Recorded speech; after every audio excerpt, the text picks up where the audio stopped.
नमस्कार दोस्तों, स्वागत है आप सभी का MNGK जियास पॉइंट में। दोस्तों, आज के इस वीडियो में हम करने वाले हैं लुसेंट विज्ञान का निचोड़, फिजिक्स के मोस्ट इम्पोर्टेंट प्रश्न को दोस्तों आज के इस वीडियो में हम लेके आए हैं। और साथ ही सभी फिजिक्स के चुनिंदार प्रश्न इस वीडियो में मिलेंगे जो कई बार साथी एग्जाम में ट्रेंडिंग में रहे हैं। अगर दोस्तों आप लोग किसी भी एग्जाम का तैयारी कर रहे हैं तो इस फिजिक्स के वीडियो को दोस्तों पूरा ज़रूर देखिएगा और इसमें जितने भी प्रश्न इन्हें आप याद कर लीजिए, क्योंकि दोस्तों ये सभी प्रश्न एग्जाम में कई बार पूछे गए हैं। तो चलिए दोस्तों, आज के इस फिजिक्स के वीडियो को हम शुरू करते हैं और देखते हैं साथी आज के इस वीडियो में किस प्रकार के प्रश्न है। देखिए साथी, आज का पहला प्रश्न है, कहता है निम्न में से कौन सी धातु अर्धचालक के रूप में ट्रांजिस्टर में प्रयोग होती है। तो दोस्तों उस धातु का नाम है, याद रखिएगा, जर्मेनियम और सिलिकॉन। इसमें देखिए दोस्तों सिलिकॉन ऑप्शन में नहीं दिया गया है, आपको जर्मेनियम दिया गया है। तो ऑप्शन बी को दोस्तों आप लॉक कर सकते हैं। जर्मेनियम और दोस्तों सिलिकॉन का प्रयोग किया जाता है अर्धचालक के रूप में। ट्रांजिस्टर में दोस्तों किसका प्रयोग किया जाता है, तो जर्मेनियम और सिलिकॉन का। तो दोस्तों अगर सिलिकॉन का हम प्रतीक का बात करते हैं तो SI इसका प्रतीक हो जाएगा और परमाणु क्रमांक इसका 14 हो जाएगा। जर्मेनियम का दोस्तों अगर हम प्रतीक का बात करते हैं तो इसका प्रतीक हो जाएगा दोस्तों G और परमाणु क्रमांक इसका दोस्तों कितना हो जाएगा, 32 हो जाएगा। तांबा का दोस्तों अगर हम प्रतीक का बात करते हैं तो इसी को बोला जाता है कॉपर, इसका प्रतीक हो जाएगा Cu और परमाणु क्रमांक हो जाएगा दोस्तों 29, इसका परमाणु क्रमांक हो जाएगा। अगर दोस्तों हम चांदी का बात करते हैं तो चांदी का दोस्तों प्रतीक हो जाएगा Ag और परमाणु क्रमांक हो जाएगा 47। और दोस्तों ग्रेफाइट से बहुत सारा प्रश्न पूछा जाता है। ग्रेफाइट दोस्तों है अधातु, लेकिन याद रखिएगा यह विद्युत का सुचालक होता है। दोस्तों ग्रेफाइट और हीरा दोनों दोस्तों कार्बन के अपरूप होते हैं। ग्रेफाइट और हीरा का अगर बात किया जाए तो इसको दोस्तों आप याद रख सकते हैं। और दोस्तों ग्रेफाइट को किस नाम से जाना जाता है, तो काला शीशा के नाम से दोस्तों जाना जाता है। किसको, तो ग्रेफाइट को याद रखिएगा साथी, काला शीशा बोला जाता है। तो इतने प्रश्न दोस्तों आप ग्रेफाइट से याद रख सकते हैं। अगला प्रश्न कर लेते हैं। देखिए दोस्तों प्रश्न आपके सामने है। साथ ही प्रश्न कहता है परमाणु नाभिक के अवयव है। परमाणु के नाभिक में दोस्तों कौन कौन कण होता है, कहता परमाणु नाभिक के अवयव है। दोस्तों आपसे इसका अवयव पूछा जा रहा है। इसका सही उत्तर हो जाएगा आपको प्रोटॉन और न्यूट्रॉन हो जाएगा। प्रोटॉन और न्यूट्रॉन दोस्तों परमाणु के नाभिक के, याद रखिएगा, अंदर रहता है और इलेक्ट्रॉन साथी इसके चारों तरफ चक्कर लगाते रहता है, जिसमें दोस्तों प्रोटॉन धनावेशित कण होता है और न्यूट्रॉन दोस्तों उदासीन कण होता है। इलेक्ट्रॉन दोस्तों ऋणावेशित कण होता है जो परमाणु के नाभिक के चारों तरफ चक्कर लगाते रहता है। दोस्तों अगर हम बात करते हैं परमाणु के नाभिक का, तो परमाणु के नाभिक का खोज दोस्तों किसके द्वारा किया गया, तो याद रख सकते हैं आप रदरफोर्ड के द्वारा दोस्तों खोज किया गया परमाणु के नाभिक का। परमाणु के नाभिक की दोस्तों त्रिज्या एग्जाम में पूछा जाता है। तो परमाणु के नाभिक की त्रिज्या अगर आपसे पूछा जाए तो 10⁻⁻15 मीटर होता है, यानी इसी को दोस्तों एक फर्मी भी बोला जाता है। इसी को बोला जाता है एक फर्मी भी बोला जाता है। अगर दोस्तों परमाणु की त्रिज्या अगर आपसे पूछा जाए तो 10⁻10 मीटर बोलिएगा।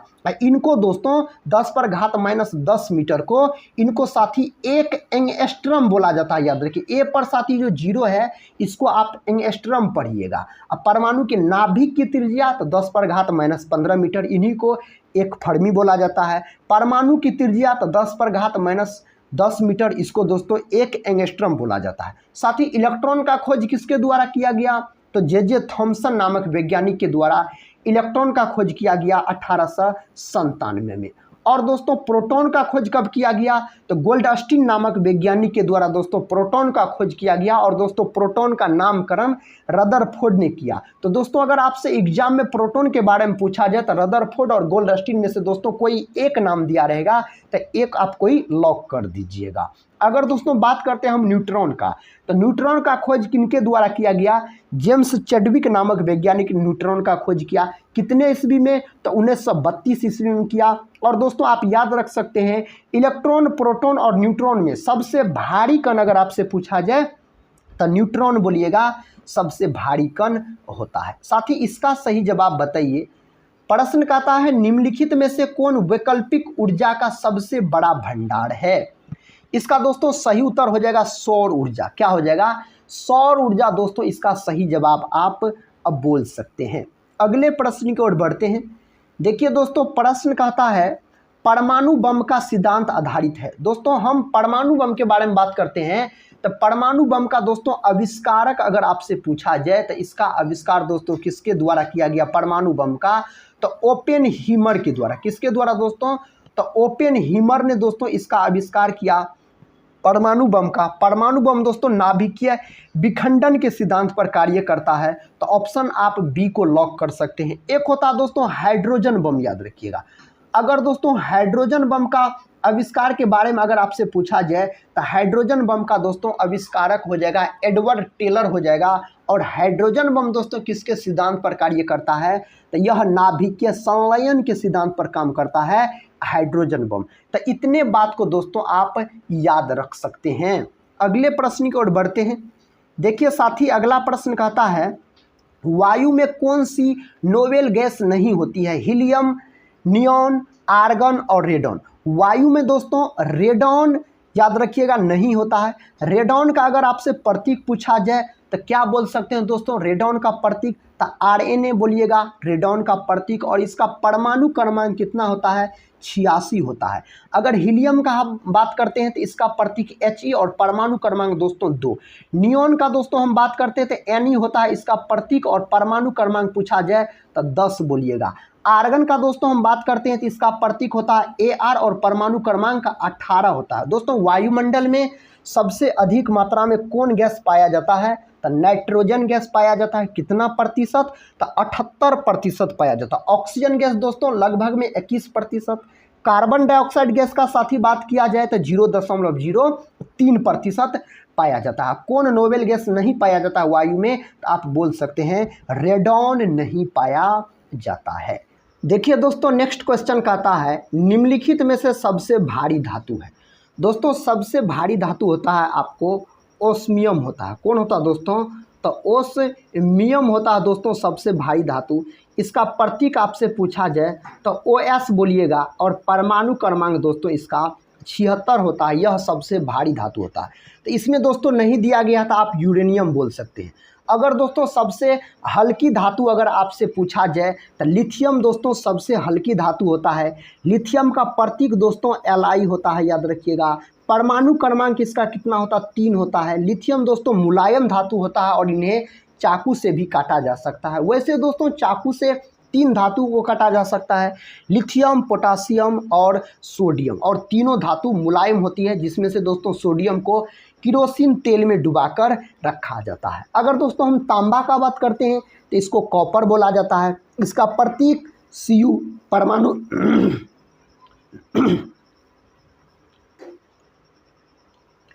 अगर दोस्तों हम तांबा का बात करते हैं तो इसका प्रतीक दोस्तों Cu परमाणु क्रमांक साथी 29 होता है इसका परमाणु क्रमांक। यूरेनियम का दोस्तों बात करते हैं तो प्रतीक U परमाणु क्रमांक 92।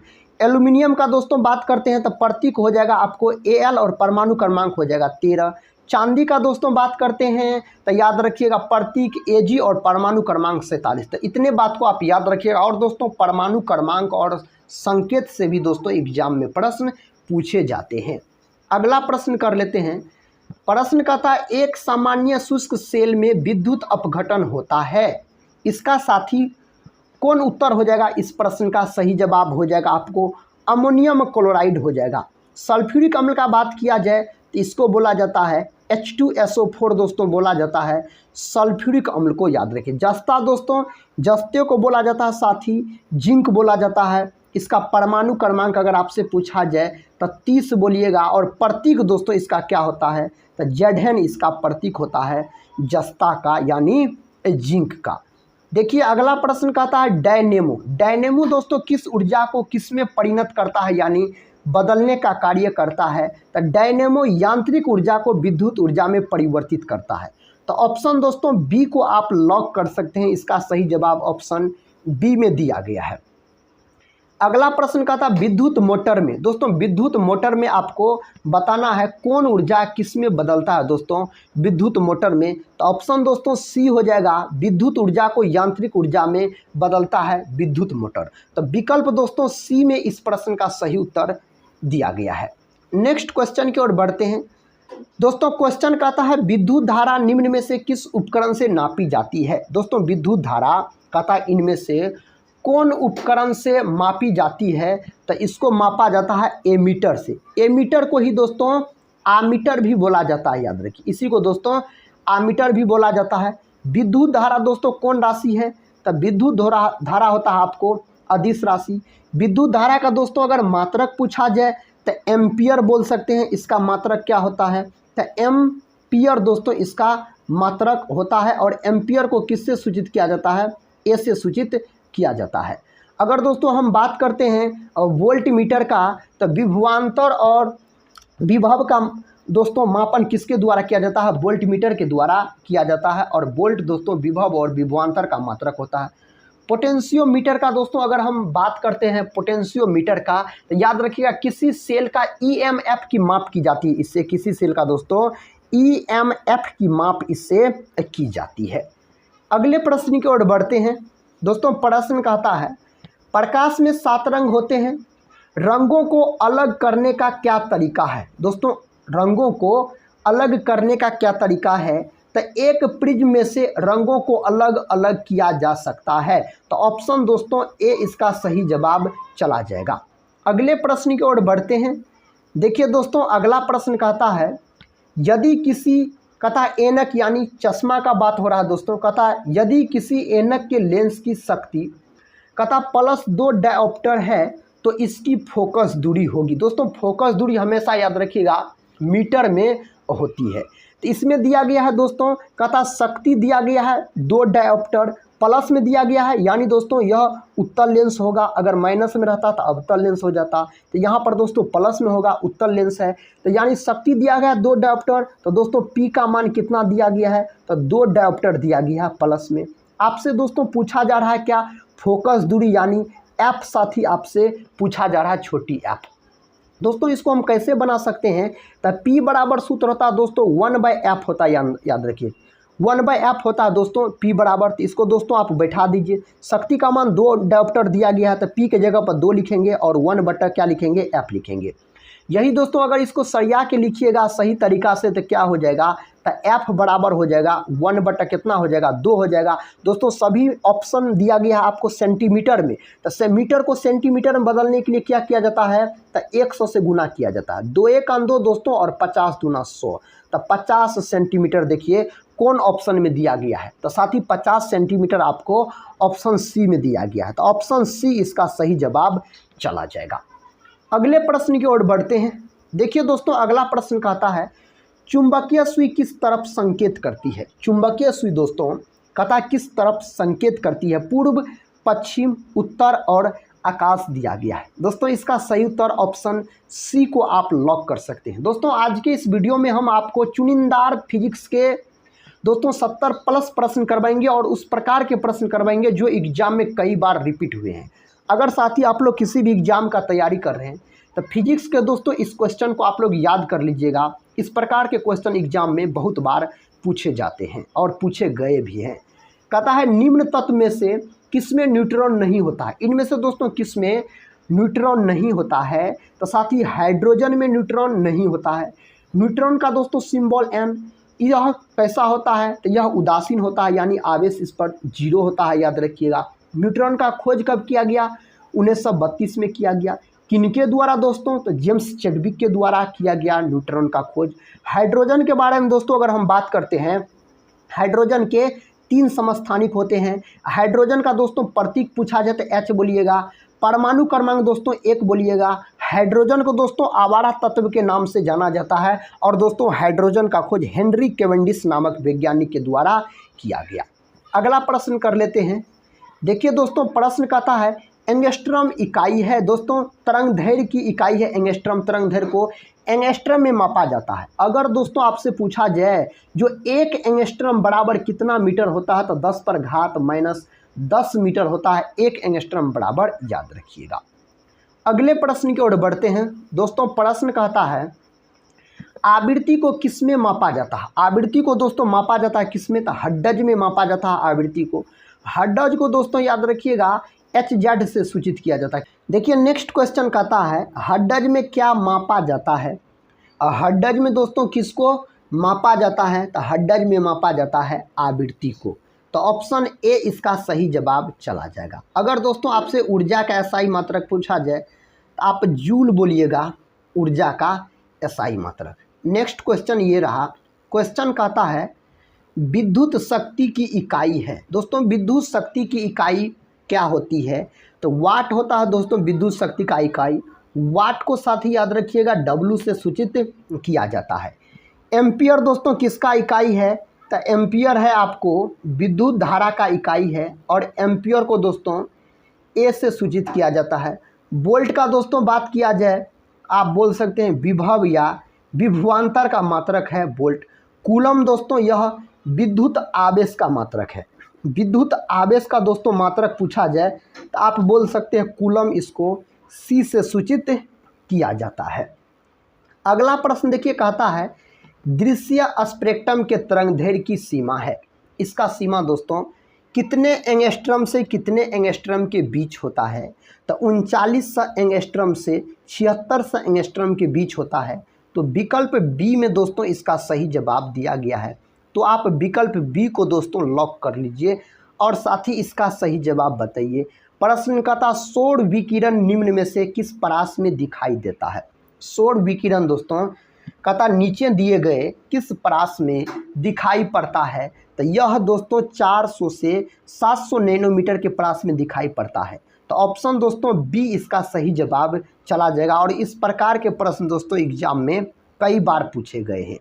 देखिए अगला प्रश्न कहता है साथी कहता है आर्द्रता किस उपकरण से नापी जाती है। आर्द्रता को दोस्तों नापा जाता है हाइग्रोमीटर के द्वारा। किसके द्वारा, हाइग्रोमीटर के द्वारा दोस्तों आर्द्रता को मापा जाता है।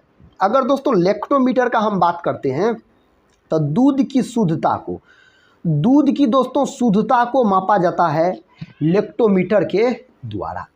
अगला प्रश्न कर लेते हैं। प्रश्न साथी कहता है दाब की इकाई क्या है। दोस्तों दाब का इकाई होता है पास्कल, याद रखिएगा दाब का इकाई होता है। दोस्तों दाब बराबर सूत्र क्या होता है, तो दाब बराबर सूत्र होता है आपको बल बट्टा क्षेत्रफल, याद रखिएगा साथी दाब बराबर सूत्र होता है। बल का मात्रक दोस्तों क्या होता है, न्यूटन होता है, और क्षेत्रफल का मात्रक क्या होता है दोस्तों, मीटर स्क्वायर होता है। दोस्तों न्यूटन प्रति मीटर स्क्वायर को ही क्या बोला जाता है, पास्कल बोला जाता है। अगर पास्कल नहीं दिया रहेगा तो न्यूटन प्रति मीटर स्क्वायर आप लगा सकते हैं।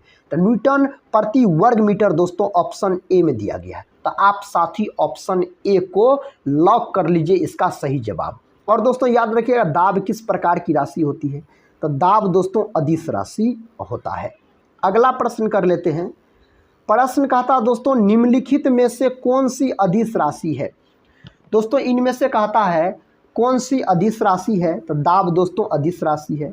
बल पूछा जाए तो बल बोल सकते हैं सदिश राशि है। इसका SI मात्रक न्यूटन और CGS मात्रक डाइन होता है।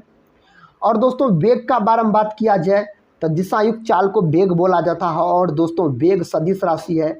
वेग का अगर दोस्तों मात्रक पूछा जाए तो मीटर प्रति सेकेंड हो जाएगा, CGS मात्रक सेंटीमीटर प्रति सेकेंड। त्वरण दोस्तों त्वरण भी याद रखिएगा साथ ही सदिश राशि होता है। त्वरण को दोस्तों ए से सूचित किया जाता है। अगर त्वरण का मात्रक पूछा जाए तो मीटर प्रति सेकेंड स्क्वायर बोलिएगा त्वरण का SI मात्रक। अगला प्रश्न कर लेते हैं। प्रश्न कहता दोस्तों निम्नलिखित में से किस राशि का मात्रक नहीं है, इनमें से कौन राशि का दोस्तों मात्रक नहीं है, विकृति का मात्रक नहीं है। और दोस्तों आप याद रख सकते हैं अपवर्तनांक, अपवर्तनांक का भी दोस्तों मात्रक नहीं होता, यह मात्रक हीन होता है, यानी इसका मात्रक नहीं होता है। अगला प्रश्न कर लेते हैं। प्रश्न कहता है सही कथन चुनिए। दोस्तों इनमें से सही कथन आपको चुनना है। लाल प्रकाश का तरंगदैर्घ्य बैंगनी प्रकाश से कम है, लाल प्रकाश का तरंगदैर्घ्य बैंगनी प्रकाश से ज़्यादा है। ऑप्शन सी को देखिए, कहता बैंगनी प्रकाश का तरंगदैर्घ्य हरे प्रकाश से ज़्यादा है। ऑप्शन डी कहता दोस्तों बैंगनी प्रकाश का तरंगदैर्घ्य पीले प्रकाश से ज़्यादा है। इनमें से दोस्तों आपको सही कथन कहता है चुनने के लिए, तो ऑप्शन बी सही है। लाल प्रकाश का तरंगदैर्घ्य बैगनी प्रकाश से ज़्यादा होता है। दोस्तों याद रखिएगा, लाल प्रकाश का विचलन दोस्तों सबसे कम होता है, अगर बैगनी प्रकाश का विचलन सबसे अधिक होता है, आप बोल सकते हैं। अगला प्रश्न कर लेते हैं। कहता है एक परमाणु के केंद्र का धन आवेशित हिस्सा कहलाता है। एक परमाणु के केंद्र का धन आवेशित दोस्तों हिस्सा आपसे पूछा जा रहा है। न्यूक्लियस हो जाएगा, ऑप्शन हो जाएगा डी। परमाणु के नाभिक के अंदर प्रोटॉन और न्यूट्रॉन रहता है, इलेक्ट्रॉन इसके चारों तरफ चक्कर लगाते रहता है। दोस्तों इस बात को हम पहले आपको बता चुके हैं। देखिए नेक्स्ट क्वेश्चन कहता है एक ठोस के सीधे गैस में परिवर्तन को कहते हैं, इसको दोस्तों ऊर्ध्वपातन बोला जाता है। ऑप्शन हो जाएगा ए। और दोस्तों उस ऊर्ध्वपातन का सबसे अच्छा एग्जाम्पल अगर आपसे पूछा जाए तो आप बोल सकते हैं कपूर। दोस्तों कपूर याद रखिएगा किसका उदाहरण है, तो ऊर्ध्वपातन का कपूर उदाहरण है। प्रश्न का था कॉस्मिक किरणें है। दोस्तों कॉस्मिक किरणें किस प्रकार की किरण होती है, तो आवेशित किरण होती है। ऑप्शन ए को दोस्तों आप लॉक कर लीजिए। नेक्स्ट क्वेश्चन कहता है 2G स्पेक्ट्रम में अक्षर जी शब्द के लिए प्रयुक्त है। अक्षर जी शब्द के लिए दोस्तों क्या प्रयुक्त है, तो साथ ही इसके लिए प्रयुक्त है, आपको क्या प्रयुक्त है दोस्तों, ऑप्शन हो जाएगा इसका सही जवाब सी हो जाएगा, जनरेशन दोस्तों इसका सही जवाब चला जाएगा। अगला प्रश्न कहता दोस्तों रडार का आविष्कारक कौन था। साथी रडार का आविष्कारक कौन था, रॉबर्ट वाटसन हो जाएगा रडार का आविष्कारक। ऑप्शन दोस्तों ए को आप लॉक कर सकते हैं। साथ ही इस प्रश्न का सही उत्तर कौन ऑप्शन में दिया गया है, प्रश्न कहता गॉड पार्टिकल है। दोस्तों गॉड पार्टिकल कहता है क्या है, तो यह है दोस्तों हिग्स बोसॉन है। तो ऑप्शन दोस्तों बी हो जाएगा, हिग्स बोसॉन हो जाएगा इसका सही जवाब। देखिए अगला प्रश्न कहता है सर सीवी रमन को भौतिकी का नोबेल पुरस्कार प्राप्त हुआ 1928 में, 1930 में, 1932 में और 1950 में दोस्तों दिया गया है। तो साथ ही इसे प्राप्त हुआ सन 1930 में। ऑप्शन दोस्तों बी में दिया गया है इसका सही जवाब। तो साथ ही ऑप्शन बी को आप लॉक कर सकते हैं। और इसका सही उत्तर बताइए दोस्तों। कहता टेलीस्कोप की खोज किस वैज्ञानिक ने की थी। टेलीस्कोप का खोज दोस्तों कौन वैज्ञानिक के द्वारा किया गया, तो गैलीलियो के द्वारा किया गया। विकल्प दोस्तों डी हो जाएगा सही उत्तर, गैलीलियो हो जाएगा इस प्रश्न का सही जवाब। अगला प्रश्न देखिए कहता इस सदी की शुरुआत में हवाई जहाज़ का आविष्कार किसने किया था। हवाई जहाज़ का आविष्कार राइट ब्रदर्स के द्वारा किया गया। विकल्प दोस्तों ए को आप लॉक कीजिए। और दोस्तों इसका सही उत्तर क्या होगा, कहता 1 माइक्रोन बराबर है। 1 माइक्रोन दोस्तों बराबर कितना मिलीमीटर होता है। इस 4 ऑप्शन में से दोस्तों कोई एक ऑप्शन सही है, उसका नाम है ऑप्शन सी। 1/1000 मिलीमीटर हो जाएगा। यानी साथ ही इसको अगर भागा लगाइएगा तो 0.001 आएगा। अगला प्रश्न देखिए दोस्तों, प्रश्न कहता है 40 डिग्री सेल्सियस का मान फ़ारेनहाइट स्केल में है। दोस्तों 40 डिग्री सेल्सियस का मान फ़ारेनहाइट में पूछा जा रहा है। तो साथ ही इसके लिए सूत्र होता है फ़ारेनहाइट यानी F बराबर 9C/5 + 32। दोस्तों आप सेल्सियस का मान 40 डिग्री सेल्सियस दिया गया है, तो C के जगह पर दोस्तों आप 40 रखिए। इस प्रकार से साथी इस सूत्र पे अगर आप ज्ञात कर लेते हैं तो इसका सही उत्तर साथी 104 डिग्री फ़ारेनहाइट निकल जाएगा। तो ऑप्शन दोस्तों ए को आप लॉक कर लीजिएगा। अगला प्रश्न देखिए दोस्तों, प्रश्न कहता है क्रोमेटोग्राफी की तकनीक का प्रयोग होता है किसमें। दोस्तों इस तकनीक का प्रयोग होता है रंगीन पदार्थों की पहचान करने में, पदार्थों की संरचना निर्धारण में, रंगीन पदार्थों के प्रभावी आसवन में, एक मिश्रण से पदार्थों को अलग करने में। दोस्तों इसका सही उत्तर कौन ऑप्शन में दिया गया है, तो साथ ही ऑप्शन डी में इसका सही जवाब दिया गया है, एक मिश्रण से पदार्थों को अलग करने में। तो ऑप्शन डी को आप लॉक कर सकते हैं।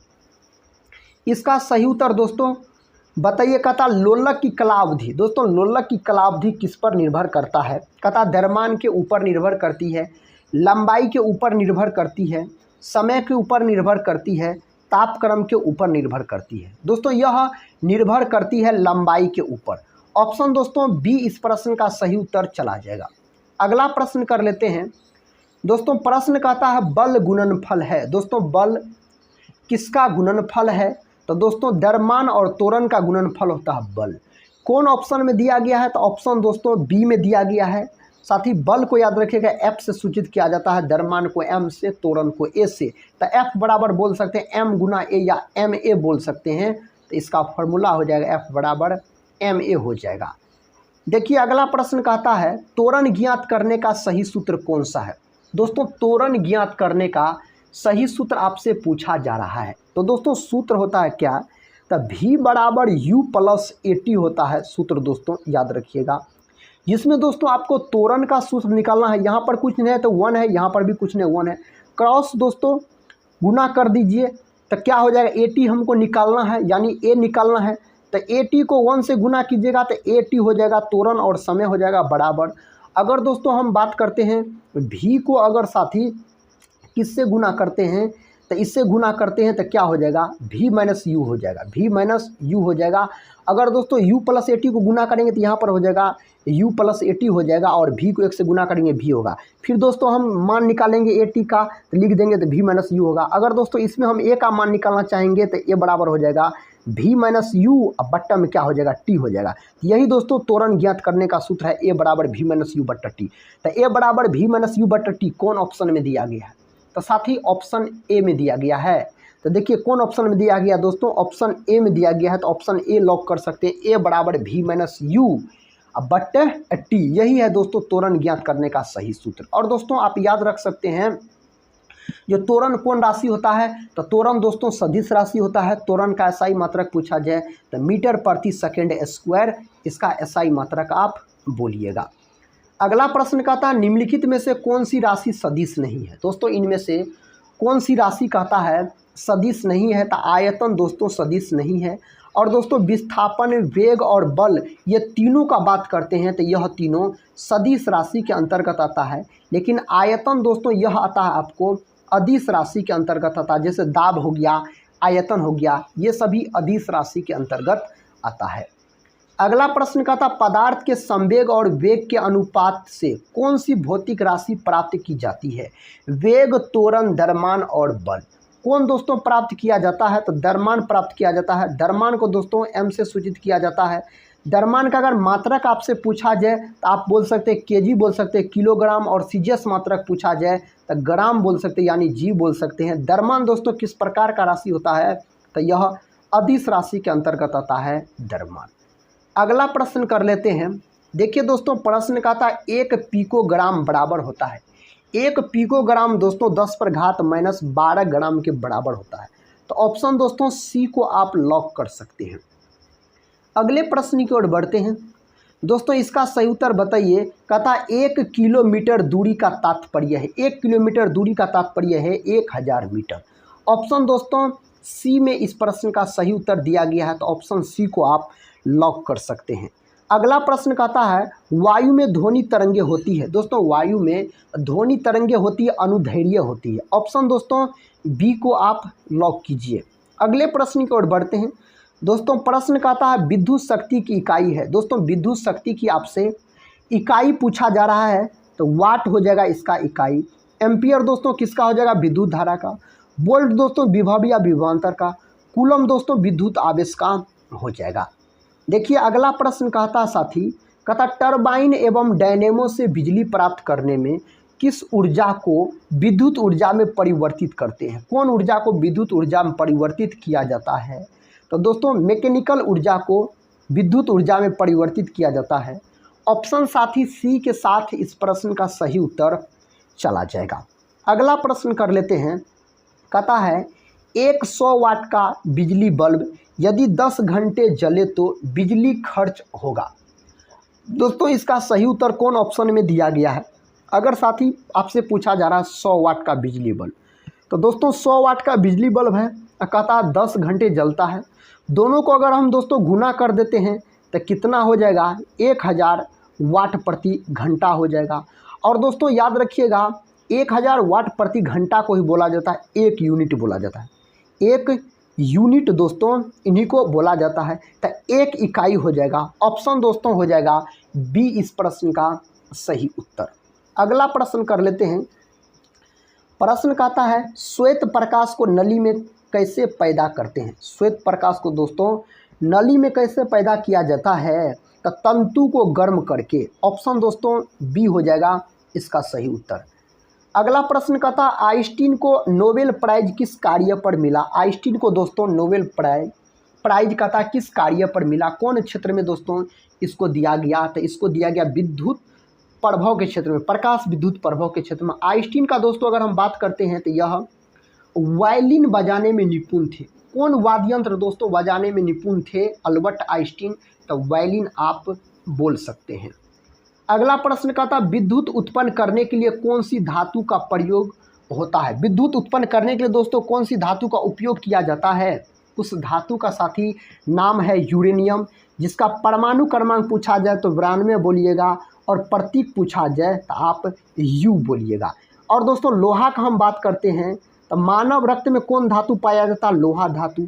इसका प्रतीक होता है Fe और परमाणु क्रमांक 26 होता है। तांबा दोस्तों जिसको कॉपर बोला जाता है, प्रतीक Cu परमाणु क्रमांक 29। एल्युमिनियम दोस्तों प्रतीक Al परमाणु क्रमांक 13 आप बोल सकते हैं। कहता कमरे को ठंडा किया जा सकता है। कमरे को दोस्तों ठंडा किया जा सकता है संपीड़ित गैस को छोड़ने से। तो विकल्प बी में इसका सही उत्तर दिया गया है। अगला प्रश्न कर लेते हैं। कहता है आमतौर पर सुरक्षा फ्यूज लगाने के लिए प्रयोग होने वाला तार किस पदार्थ का बना होता है। कौन पदार्थ का दोस्तों यह बना होता है, टीन और सीसा की मिश्र धातु से बना होता है, यानी Sn+Pb बोल सकते हैं। Sn का मतलब दोस्तों टीन और Pb का मतलब आप सीसा बोलिएगा। तो इसका दोस्तों सही उत्तर कौन ऑप्शन में दिया गया है, तो दोस्तों ऑप्शन आपको डी में इसका सही जवाब दिया गया है। अगला प्रश्न कहता दोस्तों दो उत्तरोत्तर श्रृंग अथवा दो उत्तरोत्तर गर्त के बीच की दूरी को क्या कहते हैं। इस दोनों के बीच के दूरी को दोस्तों क्या बोला जाता है। इसका सही उत्तर दोस्तों आप बताइए। इस दोनों के बीच की दूरी को कहता है क्या बोला जाता है, तो इसको दोस्तों बोला जाता है तरंग दैर्घ्य बोला जाता है।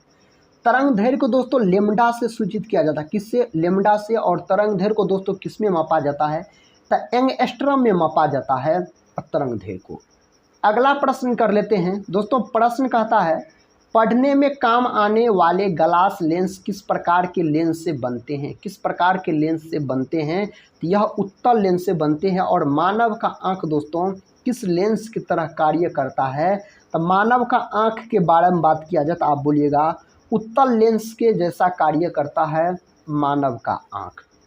प्रश्न कहता ध्वनि का वायु में वेग अनुमानतः होता है। ध्वनि का वेग दोस्तों वायु में आपसे पूछा जा रहा है कितना होता है, तो 330 मीटर प्रति सेकेंड और कहीं कहीं दोस्तों 332 मीटर पर सेकेंड भी दिया रहता है। तो ऑप्शन साथी देख के आप चलिएगा। देखिए अगला प्रश्न कहता है प्रकाश विकिरणों की प्रकृति होती है। प्रकाश विकिरणों की प्रकृति होती है तरंग एवं कण दोनों के समान। तो ऑप्शन सी हो जाएगा। ऑप्शन सी दोस्तों इसका सही उत्तर हो जाएगा। नेक्स्ट क्वेश्चन देखिए, कहता है आकाश नीला लगता है क्योंकि। दोस्तों आकाश का रंग कहता है नीला लगता है, लेकिन इसका कारण क्या है। इसका कारण क्या है दोस्तों, लघु तरंग दीर्घ तरंगों की अपेक्षा वायुमंडल द्वारा अधिक प्रकीर्णित होता है। प्रकाश के प्रकीर्णन के कारण ऐसा होता है। अगला प्रश्न कर लेते हैं। प्रश्न कहता दोस्तों पानी का घनत्व अधिकतम होता है। दोस्तों पानी का घनत्व कहता है अधिकतम होता है 4 डिग्री सेल्सियस पर। दोस्तों पानी का घनत्व अधिकतम होता है। और साथ ही आप याद रखिएगा 4 डिग्री सेल्सियस पर पानी का अगर पूछा जाए आयतन पूछा जाए तो पानी का आयतन न्यूनतम होता है 4 डिग्री सेल्सियस पर और घनत्व दोस्तों अधिकतम होता है। अगला प्रश्न देखिए, कहता है 50 डिग्री सेल्सियस का मान फ़ारेनहाइट स्केल में है। दोस्तों 50 डिग्री सेल्सियस का मान फ़ारेनहाइट में पूछा जा रहा है। इसका मतलब सी का मान दिया है 50 डिग्री सेल्सियस और फ़ारेनहाइट F बराबर दोस्तों वाट। साथ ही इसका एक सूत्र होता है, इसका सूत्र होता है F बराबर 9C/5 + 32। दोस्तों सी के जगह पे आप 50 रखिए और इसको दोस्तों इस प्रकार से अगर आप हल कीजिएगा तो इसका सही उत्तर आपको ऑप्शन बी में मिल जाएगा, 122 डिग्री फ़ारेनहाइट हो जाएगा। अगला प्रश्न कर लेते हैं। प्रश्न का था वर्षा की बूंद गोलाकार आकृति का कारण है। वर्षा की बूंद दोस्तों गोलाकार होता है, कथा इसका कारण क्या है? तो इसका कारण दोस्तों क्या है? तो पृष्ठ तनाव इसका कारण है। इसका कारण दोस्तों क्या है? तो इसका कारण है पृष्ठ तनाव, याद रखिए इसका कारण है। नेक्स्ट क्वेश्चन दोस्तों ये रहा। क्वेश्चन का था महासागर में ऊंची जल तरंगे कैसे आती है? महासागर में दोस्तों ऊंची जल तरंगे कथा कैसे आती है? तो चंद्रमा से आती है। तो विकल्प दोस्तों डी को आप लॉक कीजिए और साथ ही इसका सही जवाब कौन ऑप्शन के साथ चला जाएगा? कथा जब एक पत्थर को चंद्रमा की सतह से पृथ्वी पर लाया जाता है तो इसका द्रव्यमान बदल जाएगा, इसका भार बदल जाएगा परंतु द्रव्यमान नहीं। ऑप्शन सी का था भार और द्रव्यमान दोनों बदल जाएंगे। ऑप्शन डी का था न द्रव्यमान और न ही भार बदलेगा। दोस्तों इसका सही उत्तर ऑप्शन बी हो जाएगा, इसका भार बदल जाएगा परंतु द्रव्यमान दोस्तों इसका नहीं बदलेगा। तो ऑप्शन आप बी को लॉक कर सकते हैं और साथ ही इसका सही उत्तर बताइए। इसका सही उत्तर क्या होगा? कहता सौर ऊर्जा निम्न में से किससे प्राप्त होती है? तो दोस्तों सौर ऊर्जा सूर्य से प्राप्त होती है। तो ऑप्शन दोस्तों सी में दिया गया है इस प्रश्न का सही उत्तर। अगला प्रश्न कर लेते हैं। कहता है सूर्य पर ऊर्जा का निर्माण होता है। दोस्तों सूर्य पर ऊर्जा का कहता है निर्माण होता है, नाभिकीय संलयन द्वारा निर्माण होता है इसका। अगला प्रश्न दोस्तों ये रहा। प्रश्न का था प्रथम भारतीय उपग्रह आर्यभट्ट कब छोड़ा गया? प्रथम भारतीय उपग्रह आर्यभट्ट दोस्तों कब छोड़ा गया? 19 अप्रैल 1975 में दोस्तों छोड़ा गया था यह। नेक्स्ट क्वेश्चन कर लेते हैं। क्वेश्चन का था वर्ष दीर्घतम होता है। तो दोस्तों प्लूटो पर। ऑप्शन दोस्तों ए इसका सही जवाब चला जाएगा। अगला प्रश्न कहता है सूर्य का प्रकाश पृथ्वी पर पहुंचता है तो 8 मिनट में लगभग दोस्तों पहुंचता है। 8 मिनट 16 सेकंड या 20 सेकंड आप बोल सकते हैं। ऑप्शन के हिसाब से साथी आप ऑप्शन लॉक कीजिएगा। कहता सौरमंडल का सबसे बड़ा ग्रह है। दोस्तों सौरमंडल का सबसे बड़ा ग्रह बृहस्पति है। सौरमंडल का सबसे छोटा ग्रह अगर आपसे पूछा जाए तो आप बोल सकते हैं बुध हो जाएगा दोस्तों सौरमंडल का सबसे छोटा ग्रह। और दोस्तों पृथ्वी का बात करते हैं तो पृथ्वी को नीला ग्रह कहा जाता है और मंगल को दोस्तों लाल ग्रह कहा जाता है। इस प्रकार के प्रश्न दोस्तों एग्जाम में पूछे जाते हैं तो इनको आप याद रखिएगा। और दोस्तों इसका उत्तर कौन ऑप्शन में दिया गया है? कहता है निम्नलिखित में से कौन एक कंप्यूटर का भाषा नहीं? इनमें से दोस्तों कौन एक कंप्यूटर का भाषा नहीं है? तो फास्ट दोस्तों यह कंप्यूटर का भाषा नहीं है। कंप्यूटर का दोस्तों अगर जनक आपसे पूछा जाए तो चार्ल्स बेबेज को कंप्यूटर का जनक बोला जाता है। कंप्यूटर का दोस्तों दिमाग किसको बोला जाता है? तो कंप्यूटर का दिमाग दोस्तों सीपीयू को याद रखिएगा, कंप्यूटर का दिमाग बोला जाता है। अगला प्रश्न दोस्तों और इस वीडियो का अंतिम प्रश्न है। प्रश्न कहता है निम्न में से कौन सी धातु रोशनी के बल्बों में फिलामेंट के रूप में प्रयोग होती है? उस धातु का आपसे नाम पूछा जा रहा है। टंगस्टन हो जाएगा। टंगस्टन को दोस्तों डब्लू से सूचित किया जाता है। बल्ब का फिलामेंट टंगस्टन धातु का बना होता है। दोस्तों विद्युत बल्ब विद्युत धारा के किस सिद्धांत पर काम करता है? तो विद्युत धारा के ऊष्मीय प्रभाव के सिद्धांत पर काम करता है। दोस्तों आज के इस वीडियो में हम टोटल फिजिक्स के 75 प्रश्न को कवर करवाए साथी, और उस प्रकार के प्रश्न थे जो सभी एग्जाम के दृष्टिकोण से बहुत ही महत्वपूर्ण है। तो दोस्तों आज के इस फिजिक्स के क्वेश्चन को यहीं पर हम समाप्त करते हैं।